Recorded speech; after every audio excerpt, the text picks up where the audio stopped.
Raids were being conducted on Spaza shops in Soweto this afternoon, and as a result, some shops have since been closed. Let's get the latest now from our reporter who's on the ground, Mbalenhle Mthethwa. Mbalenhle, what is happening now in Soweto? Well, if you look behind me, you'll see that the MMC is speaking to community members. Just going to step out of the shot quickly, where it's believed that a child was taken into hospital after allegedly consuming snacks procured or purchased rather from a Spaza shop or foreign-owned Spaza shop. And it seems as though the police came and the person was removed. I'm going to ask my camera colleague to pan to the other side just to show you the actual Spaza shop that we are speaking of. It would seem as though unconfirmed reports suggest that the individual who was working in the Spaza shop has been taken in by the police and will be detained for the weekend for not having the correct documents to be in the country. But we are going to get confirmation from the MMC for Economic Development from the city of Johannesburg. He is joined by the ward councillor in the area here. But first of all, you have expressed unhappiness with how the matter was handled by the police. What processes were supposed to be followed when the arrest was effected? Good afternoon, Bali, and your viewers at home. So what we then did yesterday, there's an approach which we employed when we got to the scene in Ward 29, because we understood how frustrated and angry the community was. And then we called the inspectors from Health and Environment to come and inspect everything which was there. And then we also requested SABC to also verify the documentation of that employee that we found at the tuck shop. So we then we then realized that there are some of the products which were expired in that tuck shop in Ward 29. And then because community was saying that, stamping their foot down to say this shop must be shut down, it must close, they don't want it anymore in their community. How many kids must die before we will then actually respond? And we called JMPD vans to just come and remove the stock inside, because our fear is that in most of these properties where these tuck shops are being operated, there are old people. And you can imagine if the community decides to take the law into their own hands, if they come back typically at night and they start throwing stones into the yard, what is going to happen? Maybe the elderly can even get a heart attack and die there and there. So that's what we are avoiding in Ward 29 where we went yesterday. And what you're in fact saying is that the same should have been done here in order to protect the lives of those who are staying in the premises. But unfortunately, that has not been done.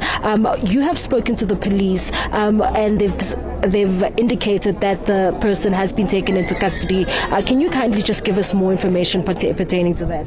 Okay. Firstly, we want police, when they approach such matters, to be consistent. We have just spoken to the mother of the child who is at Baragwanath Hospital, who indicated that the child is declared critical now and they are admitting the child. So the situation is becoming dire. And what are we saying? Are we saying that there must be a declaration of someone to be dead first for us to start approaching matters differently or being aggressive on how we respond to these matters? That's not how we should be dealing with the issues. But I spoke to SABC, and SABC indicated that they have taken that employee into custody, and what they are going to do, that employee will then appear on Monday, and then they took away the keys of the shop so that even when his brothers or whoever goes there to visit him, they don't come back and gain access to the shop.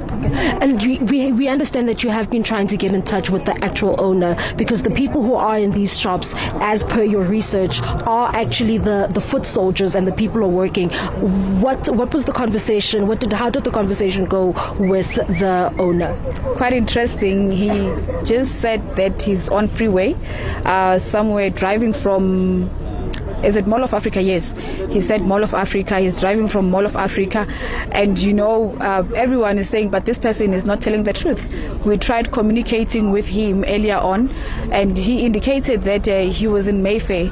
Now he has changed the story. He says that he's somewhere driving from Mall of Africa, and he has a car breakdown, by the way. So it doesn't seem as if he's going to show up today. But I also told him that his brother has been arrested, and he must come, because what we are going to do here, if he insists, because even the old lady who is the landlord here indicated that he no longer wants them to be here in the yard. So we will then have to come with law enforcement to come and open this container, or even then confiscate everything, just record it and then confiscate it.